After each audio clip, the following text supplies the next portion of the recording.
Olá, estamos iniciando mais uma edição do TV Brasilagro, programa produzido pela STZ TV UHF, canal 59, Sertãozinho, Estado de São Paulo. Você pode assistir a íntegra de todos os nossos programas visitando o nosso site brasilagro.com.br. No mesmo site, você se inscreve para receber todos os dias e gratuitamente ao Clipe em Brasilagro, com as notícias nacionais e internacionais das cadeias produtivas do agronegócio. Se você tiver alguma sugestão, converse conosco através do e-mail tv@brasilagro.com.br. O programa de hoje, ele segue a sugestão apresentada na série especial 2015-2016, que nós acabamos de encerrar aqui através do TV Brasilagro, entrevistando alguns dos principais atores, das principais lideranças do agronegócio brasileiro, onde ficou muito claro, já a partir do depoimento do ex-ministro da Agricultura, Roberto Rodrigues, do também presidente da Associação Brasileira do Agronegócio, Luiz Carlos Corrêa Carvalho, e do presidente da Copercitrus, José Vicente da Silva, de que o agronegócio, a agricultura brasileira precisa investir muito em inovação. E inovação hoje na agricultura brasileira chama-se agricultura de precisão. Nessa linha nós estamos apresentando o programa de hoje, onde nosso entrevistado é Victor Campanelli, da Agropastoril Campanelli, com sede em Bebedouro, no interior do estado de São Paulo, que vem investindo já há muitos anos em agricultura de precisão, na produção de cana-de-açúcar, na produção também de grãos, principalmente milho, e com o resultado disso, uma produção também de carnes através de um plantel de 50 mil cabeças de gado numa fazenda aqui perto da região de Colina, no interior do estado de São Paulo. O conceito é um conceito novo, mas é um conceito que ganha cada vez mais espaço. As grandes multinacionais do agronegócio, principalmente as empresas que oferecem máquinas, insumos agrícolas, já vêm investindo. A própria Folha de São Paulo, há poucos dias, mostrou a experiência que vem sendo desenvolvida pela Monsanto no Brasil, já com mais de 30 produtores sendo monitorados para a produção de agricultura de precisão. Um novo conceito que nós fazemos questão de não terminarmos apenas com este programa, mas nós prometemos que nas próximas sequências do TV Brasilagro nós vamos voltar a discutir a questão da agricultura de precisão, que é a agricultura digital, o grande tema do momento que pode alavancar, segundo a própria declaração de José Vicente da Silva, presidente da Copercitrus, sem aumento da área geográfica da produção de grãos só no estado de São Paulo, nós poderíamos ter um aumento já de 30% da produção agrícola. É um número realmente muito expressivo e cabe aos produtores não apenas da cana-de-açúcar, mas do café, de milho, de soja, de arroz, de trigo, enfim, de todas as cadeias produtivas de grãos do Brasil e do mundo, começar a entender um pouquinho melhor esse conceito, que é um conceito que ganha consistência e que pode alavancar um novo impulso de crescimento para o agronegócio. Nós vamos a um rápido intervalo e voltamos então com a entrevista gravada com Victor Campanelli, da Agropastoril Campanelli, com sede em Bebedouro, no interior do estado de São Paulo.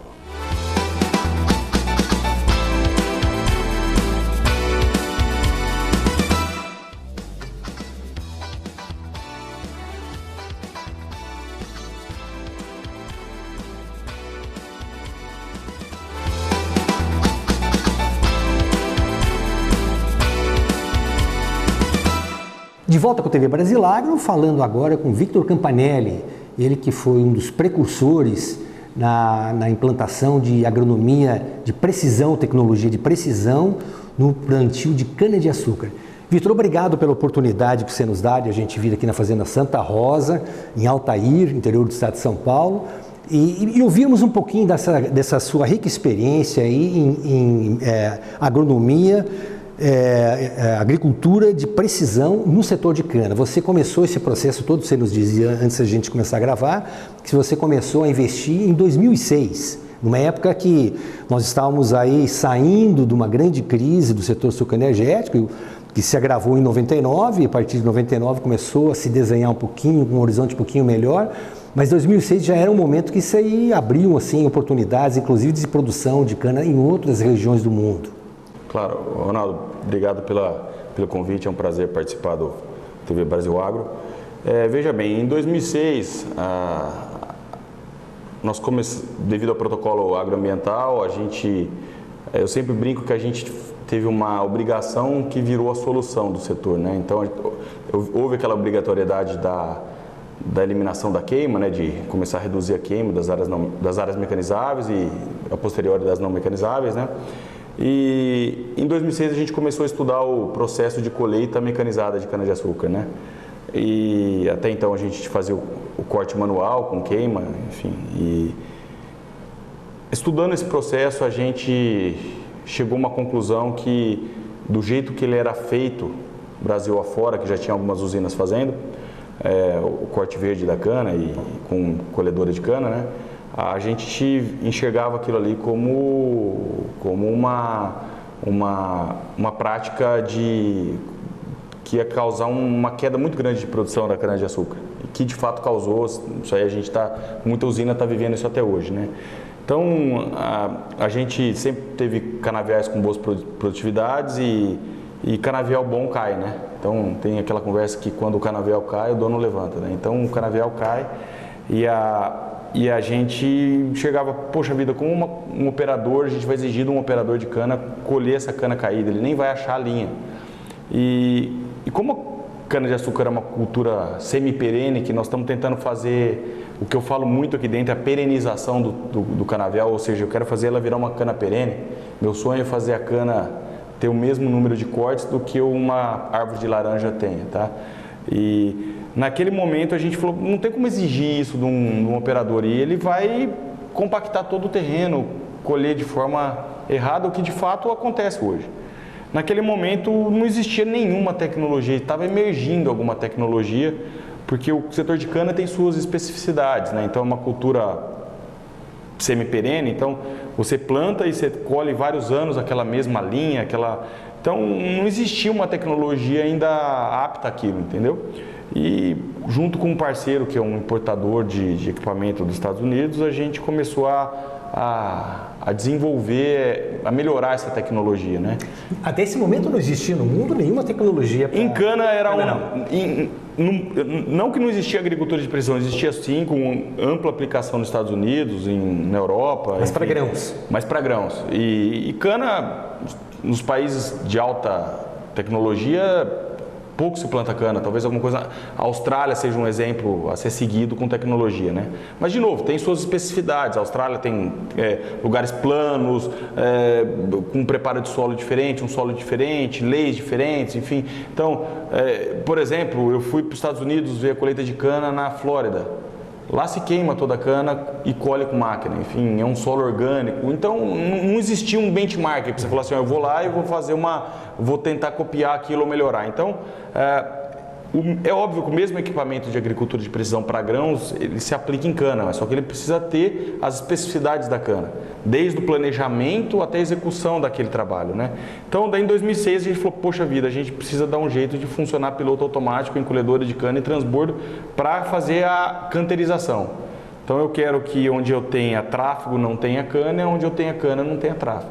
Com isso, a gente tinha o objetivo e tinha a esperança de ter o canavial por mais tempo, ter um canavial com boa produtividade e com longevidade. Porque veja bem, Ronaldo, a palha da cana, de forma alguma num solo tropical, ela é o vilão.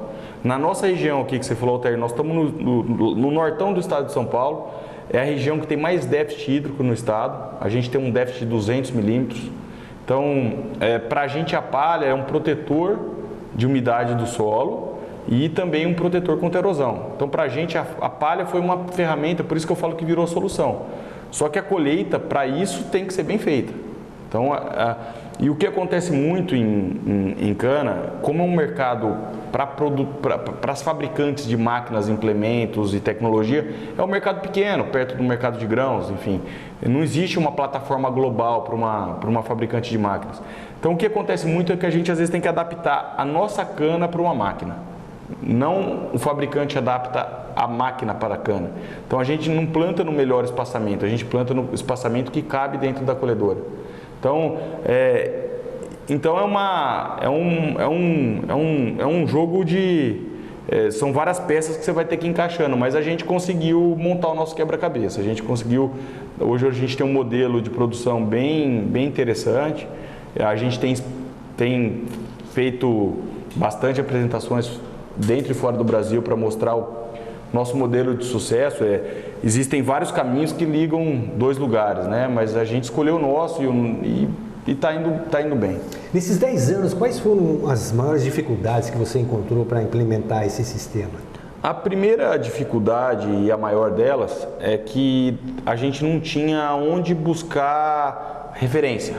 Então a gente teve que criar processos, criar formas de gerenciar essa tecnologia e de fazer ela funcionar. Essa foi a maior dificuldade e a gente teve uma curva de evolução muito grande. Ela funcionou desde o primeiro ano, mas a gente se olhar no retrovisor e olhar como que a gente fazia lá atrás e como a gente faz hoje, a evolução foi tremenda, né? Então a maior dificuldade é essa.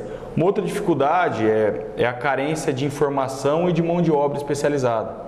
Fato que hoje já é muito melhor do que era 10 anos atrás. Então hoje, com atitudes talvez como a nossa, de mostrar para todo mundo como que a gente faz e ser aberto a isso, desenvolveu, como nós temos mais gente fazendo isso, desenvolveu vários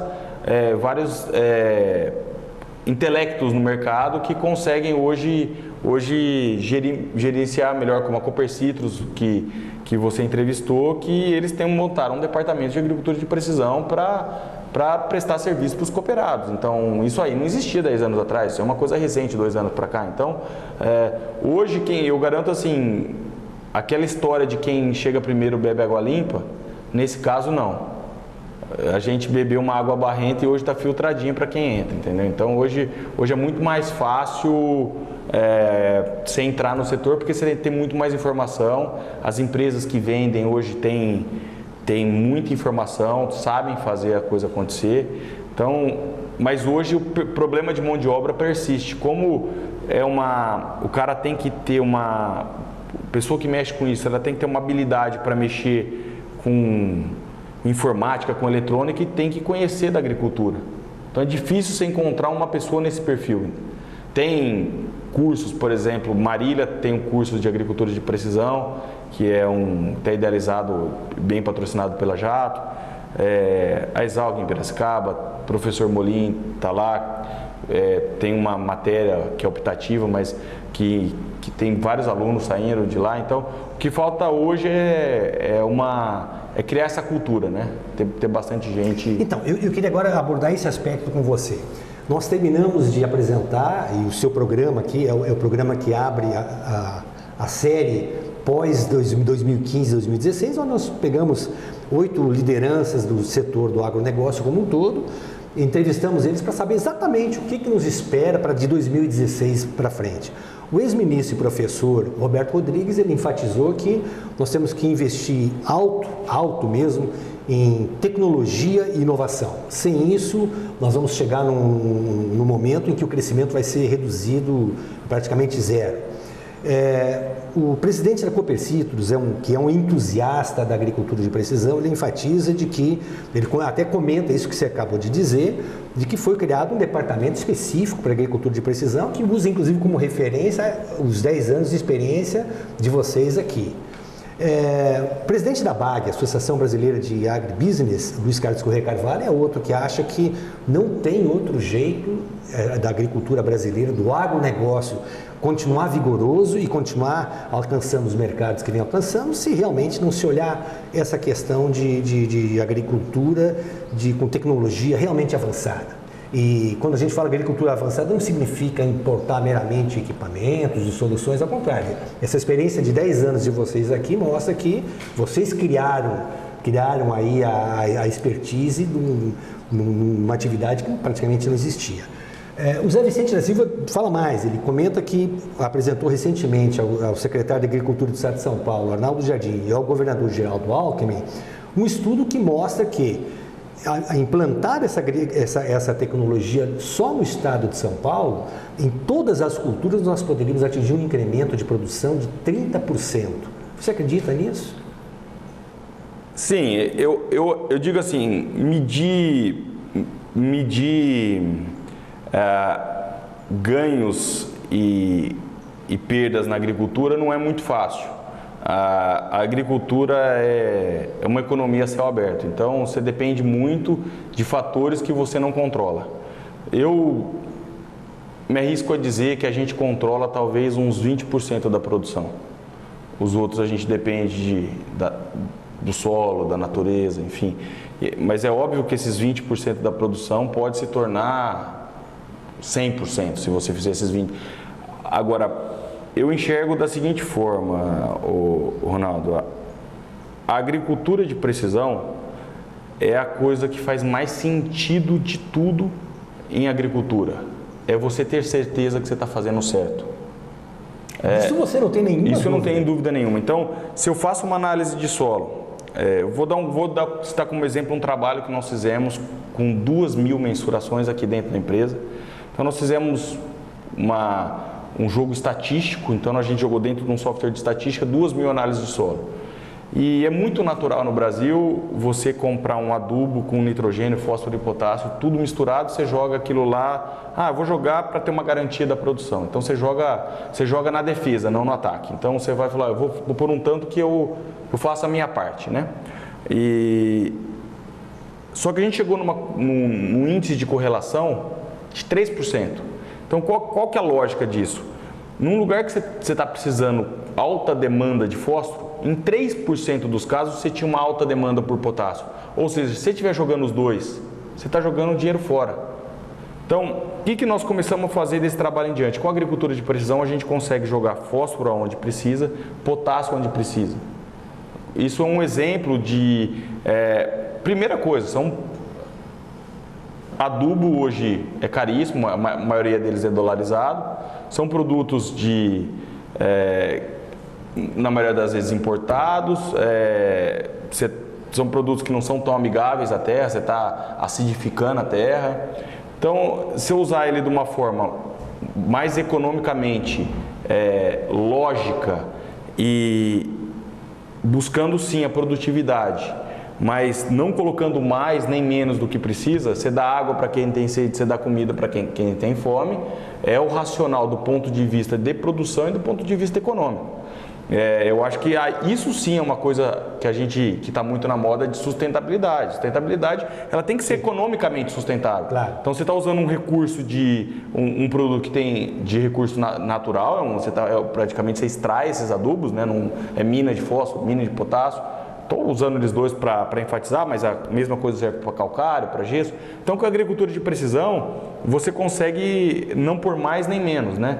E tem uma lei que é muito conhecida, muitos anos atrás, que era a lei de Liebig, né? Que ela mostra, os agrônomos conhecem muito bem, ela mostra um baldinho com várias madeiras, assim, aqueles baldinhos de madeira, umas mais baixas e outras mais altas, e falando assim, a produtividade é determinada sempre pelo elemento faltante. Não adianta você ter um monte de fósforo e ter um pouquinho de potássio.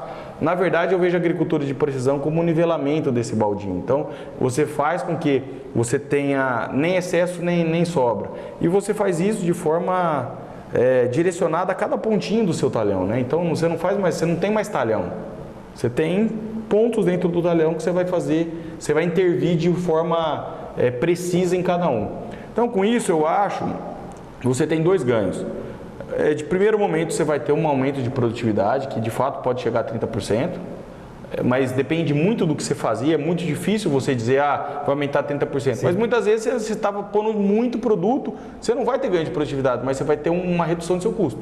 Então, se você estiver pondo aquém, obviamente, você vai ter um ganho de produtividade. Se você estiver pondo além, você vai ter uma redução de custo. Então, é uma ferramenta que faz muito sentido. Uma ferramenta que te dá a certeza que você está fazendo certo. Você não está pondo mais nem menos. Depois de 10 anos, Vitor, qual é que é o resultado que vocês conseguem auferir? A gente percebe que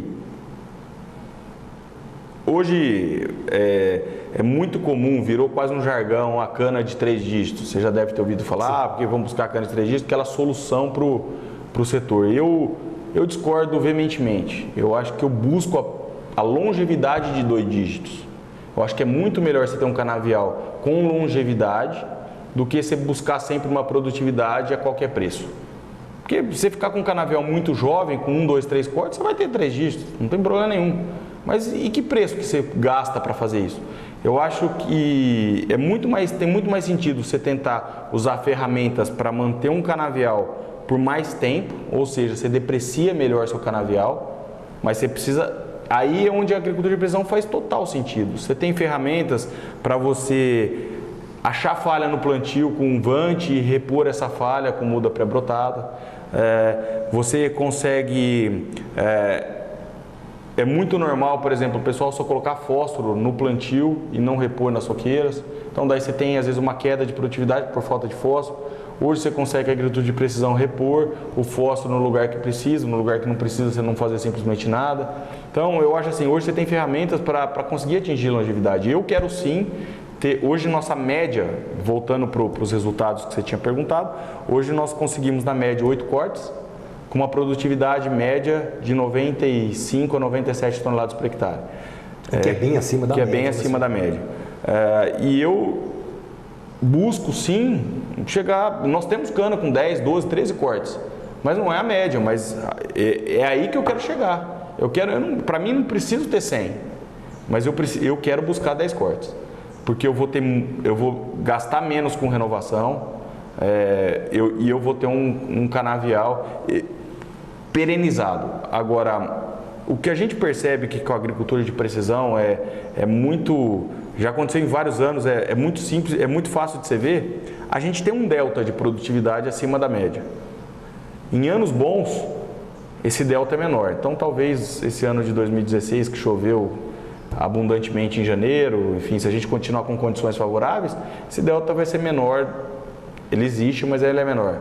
Mas ele é enorme em anos ruins, em anos que a planta está em déficit, em ano que a planta precisa ter raiz funda para beber água. Nesse ano, a gente viu cana em volta a secar e a nossa cana está verde. Então, isso é um outro ponto que é muito favorável. No ano que seria ruim, você tem uma forma de compensar. Você tem um ganho compensatório. Na relação custo-benefício, o que você conseguiu auferir já em 10 anos e pode nos adiantar? Veja bem, nós somos entusiastas de tecnologia, a gente tenta aplicar tecnologia em todos os campos dos nossos negócios, pecuária, grãos, cana-de-açúcar. E na cana-de-açúcar a gente atacou por vários lados, né? Então a gente entrou com uma colheita mecanizada que virou de ponta cabeça o jeito que era trabalhava-se com cana, você saiu de um solo descoberto para um solo coberto, uma ciclagem de nutrientes diferente, um tráfego dentro do canavial diferente, enfim, temperatura do solo diferente, pragas diferentes, você queira ou não, o fogo você fazia uma limpeza no canavial, você matava tudo, o que era bom e o que era ruim, mas mudou completamente a dinâmica de produção de cana, né? Então, tudo que você sabia de cana falou assim, você não sabe mais nada, joga no lixo, começa de novo. Então, é muito difícil você fazer uma comparação do que era para o que é. Então, o benchmark que eu faço é não com os vizinhos, mas com a região. E a gente tem números bem superiores à região. É muito difícil da gente comparar o passado com o presente, porque é comparar coisas completamente diferentes, entendeu? A gente queimava cana, não queima mais. A gente tinha o solo totalmente descoberto, uma insolação pesada, não tinha broca, não tinha cigarrinha. Enfim, hoje tem pragas pra caramba, você tem que combatê-las e às vezes você combatendo uma praga com um produto que às vezes é um produto que tem um efeito fisiológico, você ganha em produtividade. Então seria muito chute eu comparar o passado com o presente, que são coisas completamente diferentes. Você falou em tecnologia das outras atividades da sua empresa. Você falou em carnes e falou em grãos também. Uhum. O que você vislumbra de tecnologia para a produção de carnes e para a produção de grãos? Então, eu acho que se eu pudesse usar uma palavra para resumir a nossa empresa, eu usaria sinergia. Essa é a Agropastoreio Pascoal Campanelli, o foco nosso é na sinergia. Então, a gente busca negócios que são complementares. Então, o que a gente busca é fazer 1 mais 1 virar 3. É isso que é o foco da nossa empresa e nosso trabalho. Então, a gente conseguiu com cana, gado e grãos, uma sinergia fora da curva. Por quê?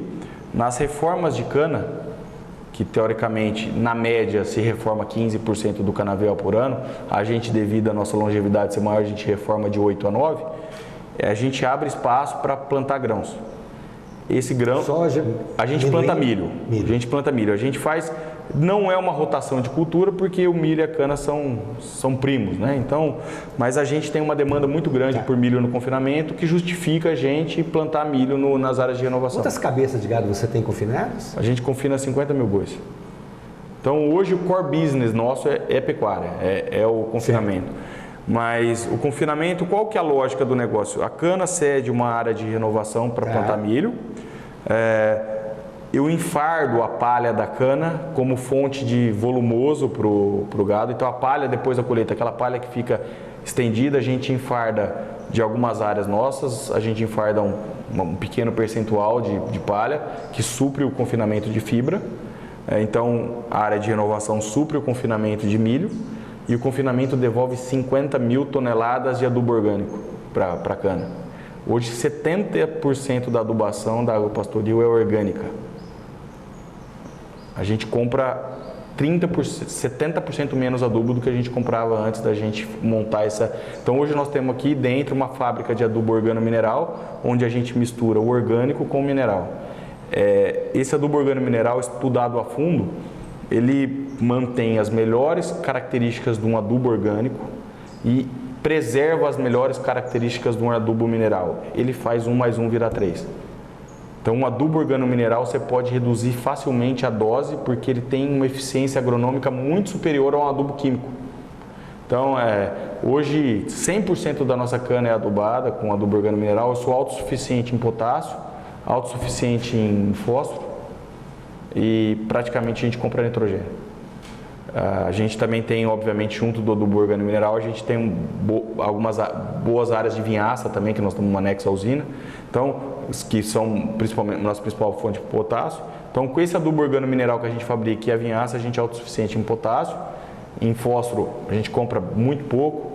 E nitrogênio, a gente, obviamente, por esses adubos não terem tanto nitrogênio, a gente tem que comprar nitrogênio. Então, basicamente, hoje a gente compra nitrogênio. Então você vê que a cana manda para o boi e o boi devolve para a cana. Então a gente tem mais outputs e menos inputs externos na fazenda. Essa experiência sua o levou inclusive a ser convidado para fazer uma palestra em Las Vegas. E uma palestra que nós ficamos sabendo que foi muito acompanhada com muita atenção por quase 3 mil produtores. Eu queria que você comentasse um pouquinho o recado que você deu lá em nome do Brasil para esses produtores mundiais. Essa foi uma experiência grandiosa, essa palestra em Las Vegas, porque foi um congresso promovido por um fabricante de tecnologia que os gestores dessa empresa, esse congresso foi promovido por um fabricante de tecnologia e os gestores da empresa, pessoal de desenvolvimento, mostravam as novas ferramentas que existiam. E eu fui como um consumidor de tecnologia mostrar essas tecnologias em prática. E nada mais eu explanei para eles o que eu estou falando para vocês, onde a gente colocou cada tecnologia deles, desde o piloto automático, a aplicação de adubos em taxa variável, os Avante para imaginamento aéreo, enfim. Nós mostramos o leque de tecnologias que a gente usa e os benefícios que a gente percebeu que essas tecnologias trouxeram. Algum benefício de financiamento para esses equipamentos? Infelizmente, essa não é uma tecnologia olhada com carinho pelo governo, né? De fato... Desculpa, não é bem olhada por desconhecimento ou por outro interesse? Eu acho que por desconhecimento. Eu acho assim, são equipamentos de um nível tecnológico muito alto, quase todos eles são importados, então não existe um substituto nacional à altura, certo? E infelizmente são produtos que você tem que pagar em cash mesmo, você não tem nenhuma... Você tem linhas de financiamento que são a juros canibais, né? Então juros que você não pode, que a agricultura não comporta, né? Então você tem como o Norte, a Agro Pastoril tem mais de 5 milhões de reais investido em tecnologia, todos bancados com recursos próprios. E a gente continua investindo sempre com recursos próprios. São tecnologias que é muito difícil você encontrar uma linha de financiamento que case. O que acontece hoje, que alguma coisa você consegue, quando você vai comprar uma máquina que tem um valor grande, alguns fabricantes já colocam essa tecnologia on-board, né? Já vem junto da máquina, daí ela entra no bolo, né? Mas, de novo, daí você fica amarrado com a tecnologia daquele fabricante. Você não tem o livre-arbítrio de escolher qual tecnologia que você quer, que fabricante de tecnologia que você quer, que case com aquela máquina, né? Os fabricantes entre si, eles têm tecnologia também, que você está nos relatando? Eu falo assim, os fabricantes de máquinas, a maioria deles, eles têm a tecnologia própria ou parceria com uma empresa que faz essa tecnologia. Mas você sim pode falar, eu não quero que venha essa tecnologia e você ir no mercado comprar. No nosso caso, por exemplo, a gente opta por um fabricante X. Então, como tudo nosso está debaixo de um guarda-chuva, de um software que recebe e envia essas informações para essas máquinas, a gente não quer colocar um outro fabricante de tecnologia aqui dentro porque sairia do nosso padrão, entendeu? A gente quer colocar as duas mesas da mesma cor, entendeu? Então, está tudo dentro de um software, um ERP, que envia e recebe essas informações dessas máquinas. Então, eu consigo ver o previsto e o realizado, eu consigo ver as máquinas trabalhando em tempo real. Então, não faz sentido eu posso colocar um trator de outro fabricante, uma colhedora de outro fabricante, mas a tecnologia de agricultura de precisão tem que ser desse fabricante, porque senão eu vou estar com um equipamento fora do meu controle ou um controle paralelo. E uma outra coisa que facilita você ter um fabricante só, no nosso caso, é a facilidade de treinamento, porque os equipamentos são iguais. Então, muitos funcionários têm dificuldade com tecnologia. Então, você treina o cara para trabalhar com a tecnologia X, daqui a pouco você fala, agora eu vou mudar você de função. Ele já sabe, ele já vem com aquela coisa na cabeça, muda pouca coisa. Então, é importante você ter a livre escolha, porque cada um vai escolher seu fabricante.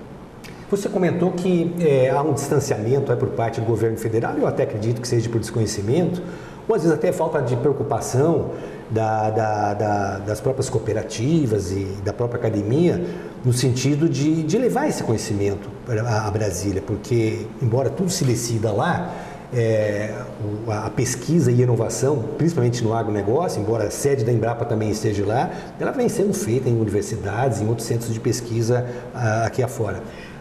As universidades têm se interessado em ampliar essa discussão dessa agricultura de precisão? Ronaldo, começando pelo governo, né? O governo, eu sinto que às vezes ele faz um pouco de confusão. Inclusive, nós dentro do entendimento do governo, eu enxergo que a gente trabalha num ambiente meio obscuro. A nossa característica, nós somos um médio grande produtor. Então, eu vejo políticas públicas para o pequeno produtor. O mega produtor, ele tem outras formas de se financiar, mercado internacional, enfim. O mega produtor mesmo, produtor de 200, 300 mil hectares, que o Brasil tem vários. Agora, esse médio grande produtor, ele fica num ambiente meio obscuro. A gente não tem as políticas públicas de um pequeno produtor e a gente não tem acesso aos mercados que um grande produtor tem, um mega produtor. Então, e eu sinto assim, a gente tem dificuldades até de um crédito rural, por exemplo. A gente é uma empresa com CNPJ só, meu limite para tomar 1,2 milhão. Eu tenho uma área grande, enfim, eu tenho vários sócios que são sócios de uma empresa que tem várias fazendas. Então, eu tenho acionistas, só que o governo não entende que a gente que tem vários produtores que é um CNPJ só. Então, eu falo assim, a política pública para o médio, grande produtor, para um produtor de perfil médio aí, que é onde a gente se enquadra, o médio, grande produtor, elas são meio obscuras. Então, eu acho que às vezes, da mesma forma acontece com a agricultura de precisão. Não se entende a complexidade de uma política pública de um produto que não tem substituto nacional. Muitas vezes eles querem equiparar isso para um produto, para uma indústria no caso, mas a agricultura é totalmente diferente. Ela não tem condições de aportar as condições de uma indústria. Então eu acredito que da parte do governo é um pouco de fato, eu concordo que é desconhecimento e acontece, né? Agora as universidades eu tenho visto um grau de crescimento, de interesse enorme por parte dos alunos e dos professores, entendeu? Virou agricultura de precisão, vamos dizer que está na moda, né? Tá. Então isso as faculdades foram, muitas já trabalhavam, não precisa de forma alguma tira esse mérito deles, sempre trabalharam, em São Paulo, Minas Gerais, tem faculdades em todo lugar já trabalhando, só que talvez de uma forma mais trabalhavam de uma forma mais devagar, vamos falar assim, né? Hoje a agricultura de precisão tomou corpo dentro das faculdades, está gerando mais interesse, né? Para a gente fechar, é verdade que aqui na sua propriedade tem sido desenvolvidas várias teses de doutorado? Tem sim, para a gente é um motivo de orgulho e de satisfação ter várias teses de mestrado e doutorado sendo rodadas aqui dentro, né? Então a gente tem parceria com universidades, eu conto uma história, né, que a cana para mim é essa história, aquela história da avó que fazia um peixe dentro do forninho dela e cortava a cabeça do peixe, colocava e assava. Essa receita passou para a filha e um dia a neta passou para a neta a receita e a neta questionou, mas por que você corta a cabeça? A mãe, eu corto a cabeça porque minha avó sempre cortou. E daí um dia foram perguntar para a avó falou, não, eu corto a cabeça porque o peixe, meu forno era pequeno e não cabia o peixe com a cabeça dentro do meu forno. Então eu acho que a cana sofre tem muita coisa que é feita na zona de conforto. O pessoal faz porque sempre fez. Então a gente, por exemplo, nós não usamos mais curva de nível como ferramenta para manejo de erosão, a gente usa tecnologia. A gente tem tecnologia que mostra o caminho da água, a gente tem tecnologia que mostra o melhor alinhamento possível para não correr água, a gente tem palha, a gente tem porosidade de solo. Então eu falo assim, o que nós fazemos, talvez que a gente desenvolva a tecnologia e saia um pouquinho na frente, a gente é um pouco mais questionador. A gente fala sempre o porquê. E vem de fácil com essas teses de doutorado, né? Então, a maioria das teses que estão rodando aqui dentro, falou assim, por que, por exemplificar é buscando uma forma de uso mais eficiente de nitrogênio na adubação de cana. Então, tem uma palavra em inglês que chama NUE, que é Nitrogen Use Efficiency, que globalmente é uma preocupação por causa de poluição, o uso de nitrogênio de forma desregrada, que nem a China usa. Então, o foco é melhorar o Nitrogen Use Efficiency. E nós conseguimos hoje, junto com a universidade, reduzir a nossa dose de nitrogênio e aumentar a produtividade. Então nós estamos gastando menos nitrogênio, a gente usava 130 kg de nitrogênio, nós estamos usando 90 kg com produtividade superior. Então pra gente, eu acho que o fator questionador da gente trouxe essas universidades para dentro de casa. Vitor Campanelli, muito obrigado pela sua participação. O que o telespectador acaba de assistir é a confirmação do que nos disse em recente entrevista o ex-ministro e professor Antônio Delfim Neto. O vigor, a força, a inovação, a tecnologia no setor da cana-de-açúcar, no Brasil, ela tem sido iniciativa dos produtores. Muito pouco nós tivemos aí de resultados de órgãos de pesquisa oficiais que pudessem fazer com que essa tecnologia pudesse ser conhecida. A demonstração desse investimento, 5 milhões de reais aqui durante 10 anos, que pode realmente representar um salto muito grande e mostra que inclusive nós temos condições, e não apenas na cana-de-açúcar, mas também na produção de grãos e pecuária também, nós termos uma condição de competitividade nos mercados lá fora, maior ainda ao se investir em tecnologia e informação. Te agradeço mais uma vez o prazer de poder conhecê-lo, o prazer de poder registrar esse depoimento aqui e gostaria de em breve poder voltar aqui para a gente voltar a conversar sobre esse assunto. Isso é um prazer participar, é um prazer poder falar para todos o que a gente faz, é um orgulho muito grande a gente ser Acho que falta no Brasil um pouco de orgulho dos produtores, sabe? Eu acho que a gente tem um orgulho muito grande de ser produtor rural. De novo, 2015 foi a agricultura que carregou o país nas costas. Eu acho que está ficando um fardo cada vez mais pesado para a gente. Felizmente. Mas eu tenho um orgulho de ser brasileiro e ser agricultor. Eu acho que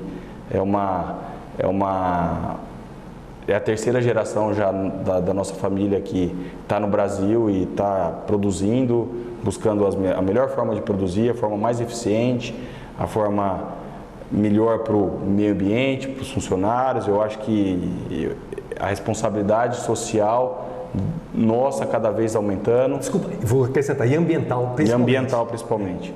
Então, eu acho assim, a cabeça de um agricultor hoje ela tem que ser muito dinâmica. A gente tem que lidar com muita coisa ao mesmo tempo, mas é desafiador, mas eu acho que nós gostamos de desafio, né? Então eu acho que, mas para a gente é um orgulho tremendo ter o que a gente tem, chegar onde a gente chegou, trabalhando em família. Eu acho que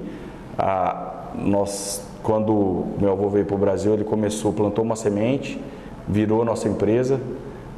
Hoje todos os meus tios e meu pai estão dentro da sociedade. Para a gente é um orgulho tremendo ter uma empresa familiar, com um ambiente familiar, profissional, que é um ambiente profissional, a gente é comprometido com resultados, e um ambiente totalmente salutar. Eu acho que para a gente é um orgulho tremendo. E que serve de vitrine tecnológica para o Brasil e para o mundo.